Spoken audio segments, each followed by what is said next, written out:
Вначале скажу одно слово на русском языке. Книга на татарском языке. Это мой творческий вечер, юбилей. Это обыкновенная презентация книги, изданной на татарском языке в Москве автором.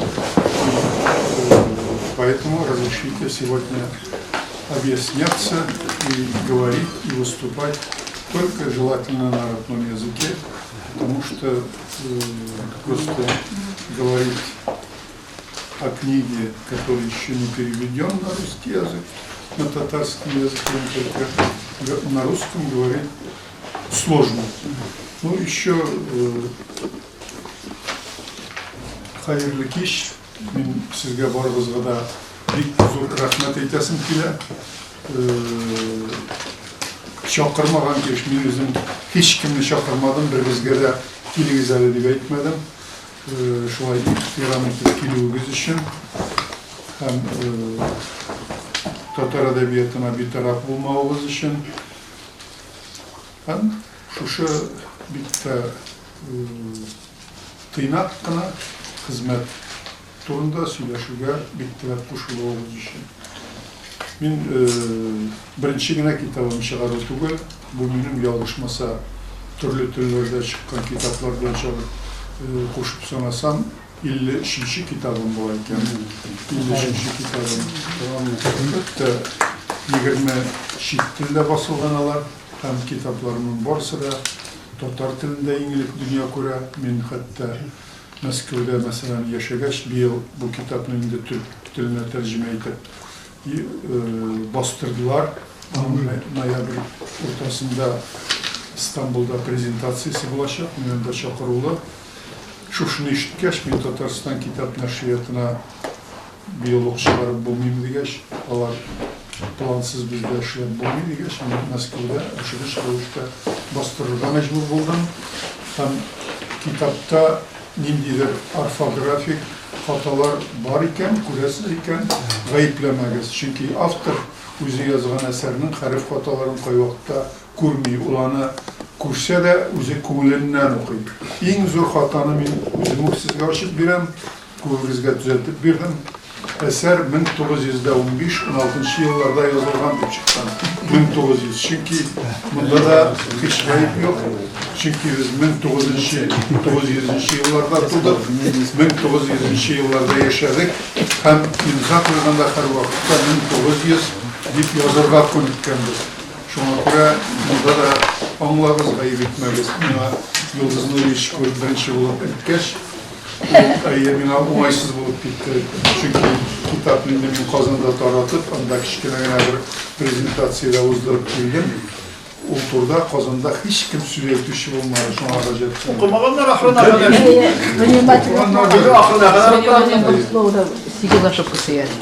Бу китап гадәти китап түгел.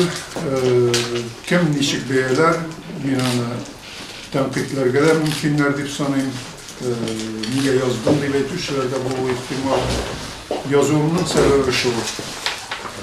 Гомер-гомергә татар халкының ике курыккан әйбере булган. Берсе мине панчуркизмда гаепле күрмәсеннәр дип курыккан татар интеллигенциясе, икенчесе мине пан-исламизмда гаепләмәсеннәр дип курыккан. Чөнки Совет чорында татарның интеллигенциясын 20-30 елларда туташ пантюркизмда һәм пан-исламизмда гаепләп, татарча яза белгән һәр язучыны әйтерлек, галимне, хәтта җырчыларны, композиторларны кулга алып, юкка чыгарып бетерделәр. Менә шушы курку безнең күңелгә сеңеп калган. Мин мәсәлән Төркиягә барып беренче чыгыш ясавымда кемдер укыган булса, укыгандыр бу хактагы сүзләрне. Әйтик, миннән 10 ел элек сорасалар, илегезнең иң төп дошманнары дийләр дип. Мин мәсәлән авылда яшәгән булсам, үзем үскән авылда, мин әйтер идем, немецлар һәм төрекләр дип. Чөнки бөтен тарих рус-төрек сугышы һәм инде икенче бөтен дөнья сугышы сеңгән ул Germaniyaga bir işte biz tege soğuşkanda bir yak Nemisler bulup, bir yak bizimkiler bulup, kar içinde soğuşadık, yaşı vakitte tege tırt etip dayaklanırdık, bir yakta ya Nemisler ya Türkler buladı. Göz aldığınızga kitirgiz elimden şeylerini. Tatar malayı, Tatar avulunda soğuşa bizimkiler, o demek ıssısır kişileri. Hem tege yakta düşman Türkler. Mektepten bu bizge kirgen. Mana şu şey bir gabi kılacapsın edir eminim. Ben Türkiye'ye varıp bir atna birinci tapkır bolgandan soň men aların bütün sözlerini anlay başladım. Hem özümde sezmesden yaşa anlaşa başladım. Hem tabi bir ayanışçılık hal uzgan yıl şu romanını yazı için materyallar jitmegenge men bilet alıp Türkiye'ye gitesi günü bizden iş üçün verip düşürdüler. Nek şu günü, ikinci gününden gidip bardım Türkiye'ye, hem Türk Hava Yollarında İstanbul'dan gelgen pasajirlarının birisinde Rusya'ya gitmeyecek geri vurup kaytardılar. Ben şu pasajirlar bilen barıldığımda o rızığını kursarısız, o aşığı kimdir simyasyon açılgan, kimdir işgal edip sunmakçıları dikkatlidir. Buna şunday fakt kayıqtın. Hem Türk ömrüne pasport kontrolüne kilip kirgeç de hem de turgan kişi Türk dilinde bu pasport bilen biz çalışmıyoruz degen kibik benim pasportum karıştı şunday birinci tapkır Türkiye'ye indi. Nişeme tapkır barınan kişi şunday iskere münasebet geç istili soğukluğu olup gitti. Anın bilen barı Tatar Türkçe koşup söyleşip yılınıp gitkeşkine biz üzere anlaşıp gittik. Bundan mesela Rusya'nın Slavyan halkları bilen münasebeti jitin kremi deyip sanıyorum. Bakıtke karşı mesela Ukrayna halkları bizim ilde bir küçsüz güne olup kalsalar da Marimarva utmurtlar hazır Ukrayna halkları birleşip yılda kongresler uzduralar, dik motor yeşiller, hem bu tuğanlık jiplerinin gıybarığı beni dik de şatlandıra. Şulay Rusya'nın da Allah bilse gelecekte Rusların o münasebeti üzere Slavyan kültürleri, Polşa, Bulgarya bugünkü günde Rus'unu in öğretmeğinin birisi hesaplanan. İndi her Ukrayna'nın göz altına getirsek hem de ajiyetaj. Biz de kaşandır şu şey ağırlığını geçirgen halktık. Bu kitap iki türlü veya bölge var. Türkiye'de ben Turan yazgan bilen bir şahıs bilen İstanbul Üniversitesi profesörü bilen tanıştığımız vaktinde o kişi bütün Türkiye Respublikalarda üz mektebini açıp Kazakistan'da, Kırgızistan'da, Azerbaycan'da özünün yukarı bilim biri üniversitelerini açıp işledi. Hem her yılını Kazan'dan kim degende bir 200-300 yazışı, balalar, ressamlar, muzikantlar barıp şu fond hesabına yol etip şu fond hesabına üzeri kurgezmelerde katlaşıp kitapların bastırıp, resimlerini ko'rsatib, muzikasını atıp balalar zor stadionlarda jırlab qaytalarıydı. Hem men şu kişinin fanatikliğine isim hoşum gitti. Hem kızganışqa karşı ömrünün sonlu yıllarında bu kişini Kazakistan'a 40 bir tapır vurup qaytarırlar. Tatarstan'da hem Başkürtistan'da, Çuvaşistan'da da mektepleri yapıla. Bizning rahmetimiz buna şul bulduğum dedik. Men şulay bir so'ragach da bu narsa tugilay bulay tumanlarına cevap verdiler. Ahırda izleme turgach bir mingide korkunçsuzluk organları işi tugul. Kirisinçe özünün yanında fikirdeş bulup yürgen kişiler uyuşturgan etlik, gadati bir etlik buluşup olsun çıktı. Buna şuna göre de roman yüz ölçüsüz Buran diye atala. Mesela bu kitabını Jilergeç'te Türk türüne tercüme ettirgen yana bir şey etken sözleri şu olan idi. Romanı tercüme eder, lakin ismini alıştırığa Türkiye, bu Türkiye'de anlaşılmaz mı bir isim, onları Mato isim tügüldü.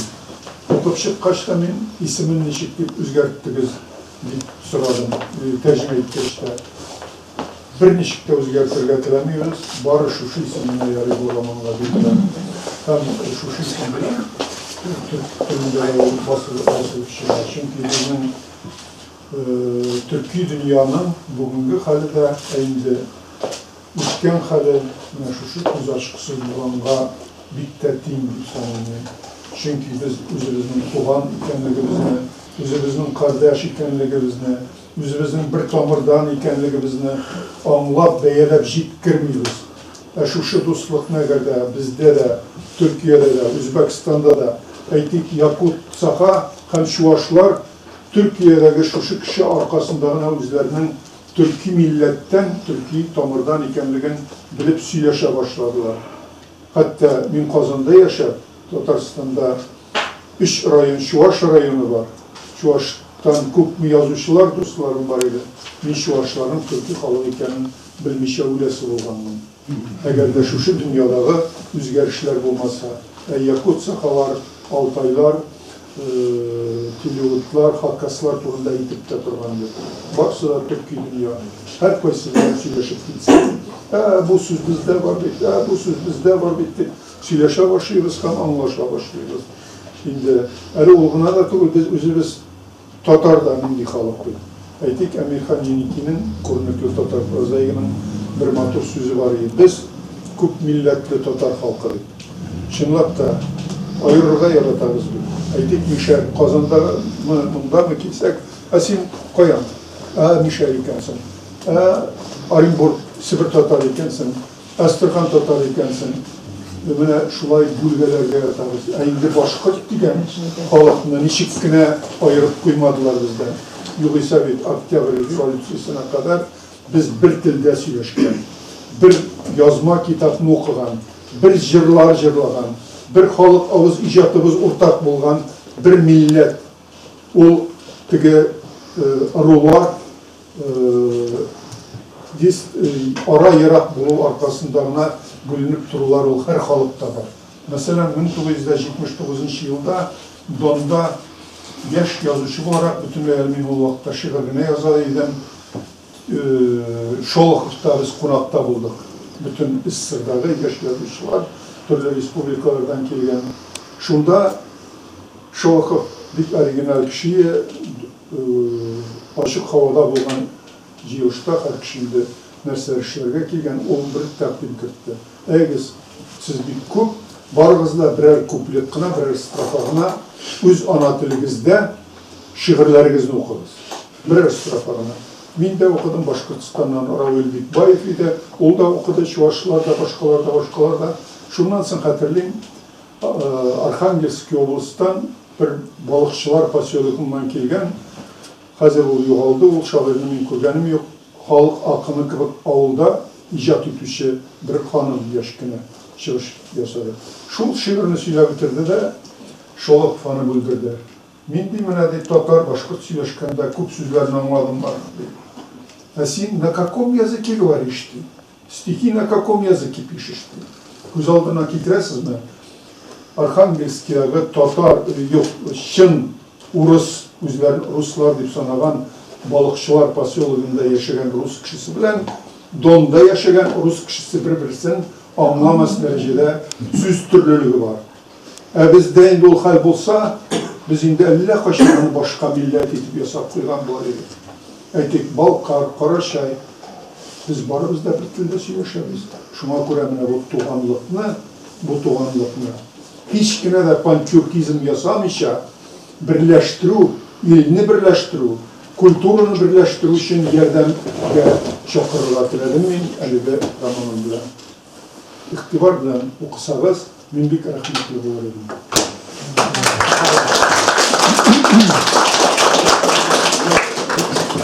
Мин мен кем нәрсә әйтергә тели, әйтегез, әйтергә теләмәүчеләр булса, әкергенә торгалар. Оң яктан мин утырам, шуңа күрә башламакчы булам. Мөхтәрәм кардәшләр, мөхтәрәм Ринат ибн Сафи ибн Мөхәммәд. Чөнки бу китапта Ринат Мөхәммәд дип атала. Шулай язылган, аңа шулай мөрәҗәгать итәләр. Ринат Сафиевич 53 китап язган. Мондагы утырган бөтен кешеләрнең барысы да бер 50 китап язды микән дигән миңа уй керде. Мин үзем шушы яшькә җитеп баш аягы 15 китап кына чыгардым. 53 китап бөтен ул искиткеч күп кешеләрне күтәреп җиткәндә йөрисең микән? Аннан соң язучы, күп кенә язучылар 5-6 китап язалар да туктыйлар. Ринатны мәсьәләләр һәр вакытта алга сөрәтә. Алга үтә, ул үзе мәсьәләләрне шишәргә тырыша үзенең романнарында. Аннан соң бер тагын вакыйганы мин ачык ясыйм әле. Бу китапта бер бар хәбәр. Бу хәбәрнең исеме хәле ни хәлдә? Ринат ибн Сафи 26 ел элек моннан 1990 елның октябрында, бәлки 18 октябрындадыр әле, беренче мәртәбә Төркиягә барган. Дөрес аңладыңмы? 1990 елның октябрь айында ниндидер катнаш бар. Бу китапның чыгаруы белән бүгенге безнең җыелыш белән. Ринатның нияте бу китаптан чыгылганча, ничек Төркия белән Төрки халыклар арасында, татар халыклар арасында элемтәне бөтен буенча, бөтен эшләр буенча алып барырга, икътисадиятмы, мәдәниятме, аралашумы, бөтен линия буенча бергә алып бару турында ул уйлана, үзенең фикерләрен әйтә. Дөресен әйткәндә, мин Ринатның 6 романын карап чыкканым бар. Әйтә алмыйм, ныгытып укыганым бар дип. Ул 6 романның 4-се романнарның исеме 3-4 сүздән тора. Шуңа мин игътибар иттем. Ну, бу роман 2 сүздән генә тора. Аның тагын бер 2 сүздән генә тора торган бик яхшы романы бар. Сират күпере. Сират күпере Ринатны Төрки дөньясына чыгарды. Чөнки анда документал фактлардан Мирсаид Галиевның Султан Галиевның халатын аның турында бөтенесен ныгытып чыгарды. Ул Төркиядә бик яхшы кабул ителде. Шул кадәр яхшы кабул ителде, Ринатны анда чакырып, Төркиянең ул вакыттагы патшасы дейікмесен инде, патшасы түгел президенты, башканы аңар медаль куя, медаль бирә Ринатка үзе премьер-министр Сөләйман Демирел. Сөләйман Демирел, әгәр дә исегездә булса, ул Төркиянең шул президенты, ул Төркияне бөтен беренче мәртәбә Төркиянең икътисадиятын бөтен дөньяга тартып чыгарды. Хәзерге замандагы Төркиянең икътисадияты, экономикасы Сөләйман Демирел тарафыннан төзелгән экономика. Шундый кеше, ник кеше аның күкрәгенә шул Сират күпере язган өчен медальне куйды.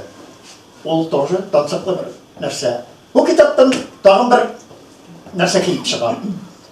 Ринат заманында Верховный Советта эшләгән вакытта, Верховный Советны тәрҗемә итеп булмай, ничек әйтергә инде, зур югары Советта эшләгән вакытта, бит кем утырады син кысылма.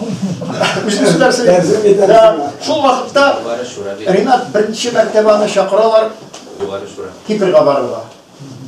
Кипр бездән Кипрны бер кемдә признавать итмәгән. Кипр находится, то есть Төркия Кипры.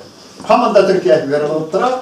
Ул ул илне бер көндә признавать итмәгән. Безнең теге тоже бар бит ниләр, Осетия кебек тоже бер көндә признавать итмәгән кебек ниләребез бар, илләребез безнең кырыйда. Шуның кебек ул аны чакыралар, анда алып барырга. Шул ук досты, мондагы Туран азган чакыра, әйдә барып кайтабыз. Кайчан? Иртәгә барырга. Ул Верховный Советта утыра, член президиума Верховного Совета. Андай мәсьәләне ул байыма итә алмый. Ну шулай да шалтыратып карай. Хазбулатовка шалтырата. Вот Хазбулатов берничә урында торып тора ул вакытта, әле төшереп җибәрелмәгән иде. Менә мине чакыралар тегендә Кипрның Төркиясенә барыргамы, ничектесен, кайчан? Иртәгә. Эй, барып кайт инде, давай, ничектә монда, әгәр дә берәр төрле кычкырыш булса, ничек аны тәмамларбыз әйбәт кенә. Хәзерге вакытта ул турда барлыкта ул әйбәт кенә барып кайта. Әйбәт кенә барып кайта. Андагы президент дикташ белән таныша, бине таныша түгел, аны китереп куялар сыраны шунда. Килеп керде, шул көнне президентка алып барсыннар әле, ул бик туры. Конечно, аларга да кирәк булган. Алар беләләр Ринатның кем икәнен. Татар язар башканы булган инде, хәзерге вакытта член парламенты России. Аларга тоже кирәк, ничектер бу әйберләрне ыргытырга, мәсьәләләрне куярга, халыкара эш буенча. Аны әйбәт кенә каршылыйлар. Ул тагын бер аңар медаль тагалар. Бит медальне тага кем? Президент тага, икенче президент тага. Һәрбер кешедән премия алып, төрле ниләрдән организациялар алырга була. Ну, президент кулыннан алган әйберләр алар кадерләре. Мин әйтәм, шуңа Ринат әйтәм, нигә соң монда китермәдең ул медальләрне безгә күрсәтергә? Ул бит минем юбилей түгел ди, мин китапны итәм чыгарам ди. Кызык. Шулай Ринат күп кырлы мәсьәләләргә тыгыла. Туран язган турында аның бөтен яшьтән булган гомерен ахырына кадәр әйбәт кенә сөйләп чыга. Ул шулай сөйләп чыга. Ул аны бөтен Төркия белән, бөтен Төркиянең бөтен җирләре белән, мәсьәләләре белән бәйләп, ничек аларны Төркия халыклары белән Россиядагы аралашу турында сөйләп китә. Дөрес, әгәр дә ныгытып булган сүрәттә бу Ринат Сафиевичның үзенең биографиясының берилеше соңгы 25-26 елда үткән берилеше. Ул заманында 10 ел Татарстан язучыларының рәисе булып торган, шул вакыттан башлана, 9 елны, 1990 елны, и бүгенге көндәге белән бетә. Бүгенге көндәге белән бетә дисәм, ни өчен дөрес булмасын? Чөнки монда Төркиядә хәзерге вакытта нинди кыенлыклар бар, нинди сәясәти кыенлыклар бар, ул турыда да язылган. Ул турыда язылган, ничек итеп язылган? Беләсез инде, соңгы вакытта Төркиядә переворот нәрсә булды. Тырыштылар армиячылар аны хәзерге заман җитәкчеләре Төркиянең булдылар икенче бер кешегә Германия, то есть Америка кушмашлыкларында торучы миллиардерга Фәтхулла Гүләмгә. Монда Фәтхулла Гүләм белән мондагы геройның бар мәсьәләләр белән сөйләшүләре. Ул сөйләшүләр бик кызык. Икесе дә ике төрле юлдан баралар. Баш герой Фәтхулла Гүләм, икесе дә төрки халыкларга ярдәм итәргә маташалар. Алар шул якта, шул турыда сөйләшәләр. Ләкин әгәр дә сез бу китапны анда Төркиядә чыгарсалар, минемчә ул өлешен аны төшереп калдырырлар кебек дия Ринат. Ул аңар, әгәр ул өлеше сиңа ничектер зыян да итәр әле ул анда Төркиядә төрки телендә чыгарыр өчен. Ну шулай да син андай гына мәсьәләләрне инде күптән чишкән кеше. Уйлыймын, икенче сез монда сүз барды пантюркизм фәлән турында, панисламизмда бит инде бик тиз килеп җитте. Икенче зур мәсьәлә бар. Русча әйтсәк, конфликт цивилизации. Без шуңар килеп тырылдык хәзер. Ул тагын бик катлы нәрсә. Аны хәзер бердән-бер көндә күтәреп чыгарырга тырышмый. Җитәкчеләр дә, язучылар да, культура эшлекчеләре дә ул турыда әйтмиләр дә. бик дөресен генә әйткәндә, столкновение цивилизации хәзер бара. Вот, Ринат, синең кулыңа вот 54-нче романың өчен бер шундый мәсьәлә. Син аны алып барасың дип уйлыйм. Сиңа тагын да яңа уңышлар, яңа теләкләр теләп, таза сау яшәүне теләп калам. Рәхмәт. Hürmetli milletveşler, bugün milletin geleceği turunda milletini saklap kalıp, onu üstürü hem dünyaya çıkarı, onu Türkiye dünyada huzurunu saklap kalı gerekliliği hem de yaş boyunda, ülken boyunda milli uzam terbiyelewge şuluk vakitte başka emirler bilen buna yöneltilgen kitap, dokumental edebi kitap. Rinat Sayfiyeviç, Tatar halkının, Türkiye dünyanın zor tanılgan şahısı. Hem şuluk vakitte Rus intelligensiyasında hürmet etken Tatar kişisi. Şuna göre bizge endi her bir Tatar şahısın ungan kişilerini, kızlarını, jigitlerini yaşına karamasdan hürmetlerge alarını dünyaya tanıtı, ko'rsatу bik gerekli. Bu kitapni algaçta men subota günü erten 5'te turib o'tirdim da bir o'tiruvda kechga kadar o'qib bitirib, ondan so'ng şoltiratdim. Kitaptan ayrılып bo'lmaydi, chunki tarixiy voqealar, şahıslar ko'bisi tanış.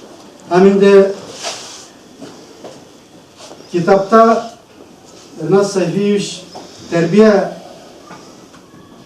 bola terbiyesi, ota-ana bilen bolanın bir-birisine karaşı hem bolalarının emilerine, etilerine karaşı nindi жылы hem hürmet bilen karau şulay ko'rsatilar. Mesela Turan'ın bereke çağında, kichkine çağında etilerine, abilarına rizq etuvi, buran bulsa da, yağmur bulsa da, ali işekке atlanıp bir Türk babay ötüp ketip, toktap, ana indi kiri alıp baytırga da tilegenin aytip ötkere. Hem indi bunda şulay yok, işekке atlangan abzayının kichkine balaga ihtibarı hem ana yerden biterge tilegi, burçuluğu. Ondan soň mena komünistlar probleması da meselesi de ko'rsatilib ketadi. Alarga qarash. Biz endi ko'pimiz kommunist bo'lgan kishilar. Hozirgi vaqtda demokratlar artık mavg'ib ketib, o'zlarining kim ekanini unutib, urushirga tirishadilar. Ularning durust ishlamagan deb aytasilari keladi. Lekin nechikkin aytsalar da bugungi mana оборонаның birgina ko'rinish bizning обороноспособность. Anın negesi şu Sovetlar Soyuzu komünistler şurunda tüzülgen, işlengen hem de fenli aşışlarının negesi anı modernizasyon etu. Hem başkalar. Tatar ondan sonra bir ezgine aytıp biter, lakin o anlaşıla hem şulay şınlap da. Biz Tatar değil, biz Müslüman deyip yürü. Kaybır kişilerde. Din ehlilerinde de var o. İşte biz başta Tatar, ondan sonra Müslüman. Hem mınamında Rus Tatar halkı arasında muhalime. Onların dost buluğu hem bir-birimizin kadrin bölüm turunda da söz alıp barla. Rinat Sayfiyeviç bir kısa gına bir abzasını okup tutasın. Bu ayrıca bizim milletke koragan hem her birimiz oylandırırgan fikirler. Bilamında Turan yazgan bilen Rinat Sayfiyeviç söyleşip oturganda Turan Efendi aytgan fikirler. Dünyanı bulgatuşlar ilikten ilik bulgan. Kileşekte de bulaşak. Ama dip kağı uyga kalıp turdu da şundan bilmel. Ama tuğan tilini, anın kulturasını, urf adetlerin saklav munusu indi özegizinin buruş. Millet hem kileşek bunlarını terbiyelev, gaileden başlana. Hem gailede yukka da çağırgan mümkün ol. siz üz ana tilin bilmegen bir Alman, bir Fransız, bir Japon, yese bir Çinli ve görmezsiz bu yaptı yeryüzünde. Türkler de şular, üz ana vatanından ayrılsa da ana tilinden, ana grup adetlerinden ayrılmaz. Büyük Tatar halkı, yani Kuzey Türkleri işkine de tarih zillerine birişip yuvalıp balağa işi tuğul. Benim fikrimce. Unutmazsa gerek.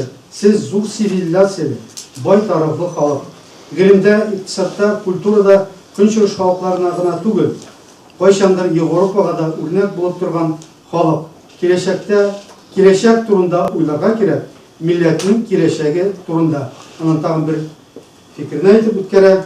Turan yazgan efendi. Tuğan til devlet kaygırtığına muhtaç. Hem başkalar. Bu indi bizning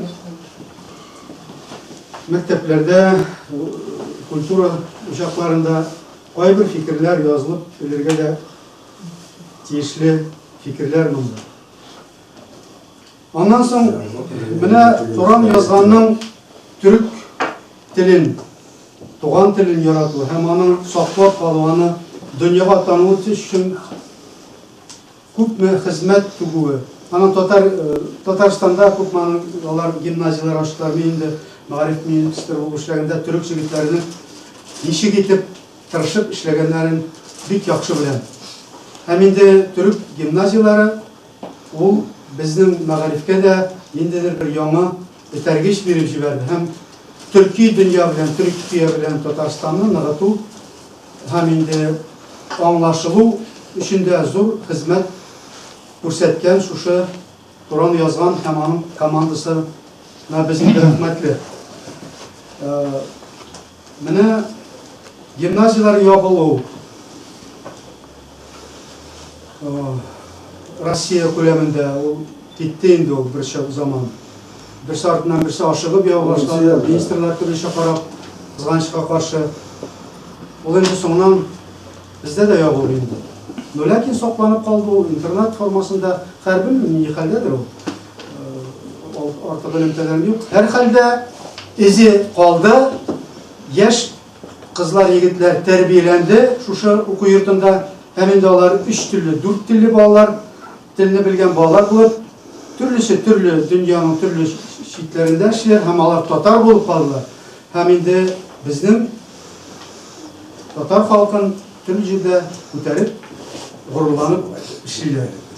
Mene Turgan yazganın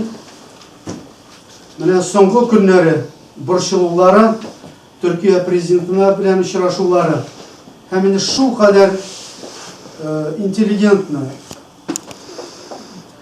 artık berilmişegine, özünün burşuluklarını jetkirip hem anın ümiti gelecekte özünün ulu anın hizmetini devam edip aytip kaldıra, ümitli bulup hem ılşınlap da şular. Benim de bunda söyleşler çok bular.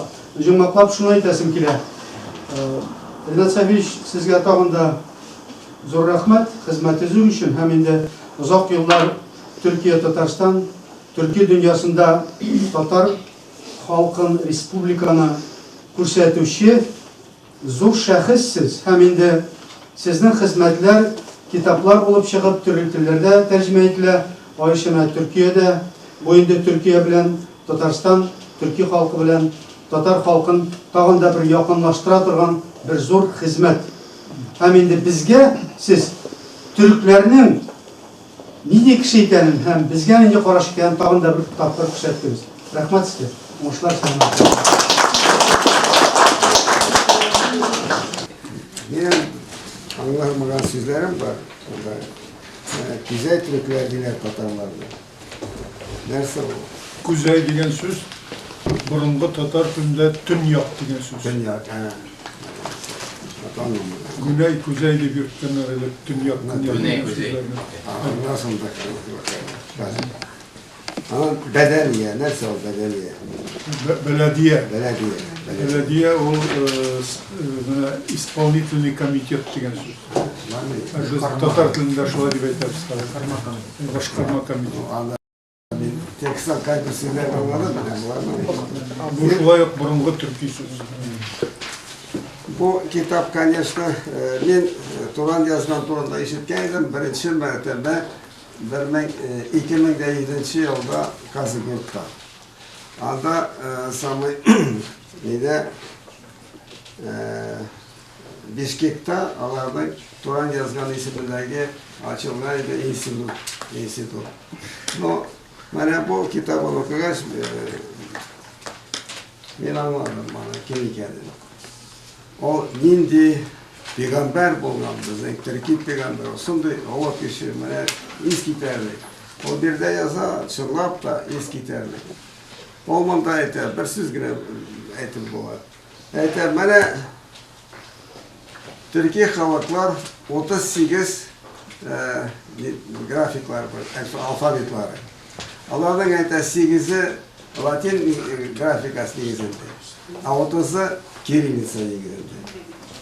Bir şekilde bulay aytar bir xalqning iki türlü alfabet var. Prinsipi olsanı barbızda bir xalq getirip koyar.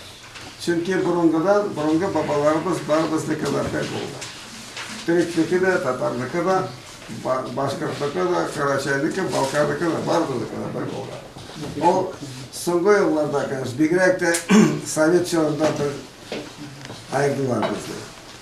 Niçin ayırdılar? Mana biz o Sovet çağına kadar yazaydık Garip grafikasında. Mana Garip grafikasında yazaydı. Bütünüsü Türkler de yazarlardı, Tatarlar da yazarlardı. Karaçay, Başkar, Azerbaycanlarda mana Gazprom'la çıkaraydı gazete. Anokiydi, Baku'da da, Kazan'da da, Astrakhan'da da, başka yerlerde de. Bütünüsünü anlaşılaydı. Hazır her bir xalqning bizge her bir Kazak'ın bir neçe harifi var, qaysanglaşılmayı. Nerse anlaydı bu harif. Kirgiz'in var bir neçe harifi, qaysanglaşılmayı. Nerse olardı Karaçay, Balkar'ın aytıp tursalar, türlü harifler bütünlüğü başka. Okuga, tilimiz bir, okup olmayı. Evet o tel saklama edebiyatta kaçan basılgan şu fikirler, şu kişilerin duyguları basılan fikirleri. Anladın okuysan o vakitte anlam bu. Evet anlamaysan okup olmayı. Bu kitabını başlagaçtan tili motor tege bazarlarda barıp keldik anda Türkiye'de barıp keldik. Anı turda kurşilerge jiyimmi Sultanғалиев турында болған мәгълүматлар күбебез татарлар берни дә белмибез, әйме. Мен Ринат әфәнде белән ул бик ни сәләтле бәндә. Sultanғалиев турында бар язганы, Гумилев, Гаспарова турында, анан Бигиев турында язган безнең җәмгыятьнең кайсы якка баруы турында анда бик яхшы материаллар бар, әйме. Мына шунда хәзер бүген җыелгандыр самый свет дигән шикелле. Аны ясап булмыймы, шул бәндәләрнең хезмәтләрен яңадан китереп, әзгенә бишел ясарга, без әзгенә артырга. Бер генә кеше Йолдыз әфәнде барып бер ике зәнәт яп бара. Мөхәйдәр туганыбыз берне шунда дигән шикелле шундый. Чөнки монда хәзер Ринат әфәнде яза. Булса мен яшь. Менә ди хәзер укып күрсәтәм. Шулай да халкыбызның бүгенге рухи һәм матди хәленнән мин һич тә канәгать түгел. Язучы буларак та, милләт вәкиле буларак та башкарасы эшләребезнең очы-кыры юк дидем. Никто не спорит. Шуңарга әйттем. Икенчесе нәрсә? Без коммунистлар вакытында туып үстек, анда булган бәләләр, җитмәгән җирләр безән ясадык. Һәрбер аларга анда полевай итсәк, без үзебезне нитәбез. Полевай итсәк. Шуның өчен бик вакытлы монда Ринат әфәнде язган. Менә монда тагын бер фикерен китерәм дә, шуның белән хәзер кешеләр ничек сөйләм дигән.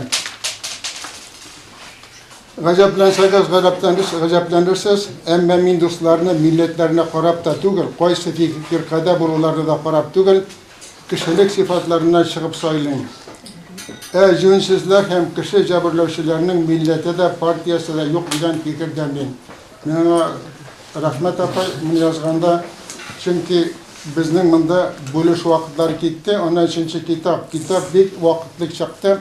Türkiye белән безнең арада почти таралып биткән иде. Хәзер менә Төркиядә басып чыгалар, бу килеп чыга, мин тарихка, гасырларга кирип кала.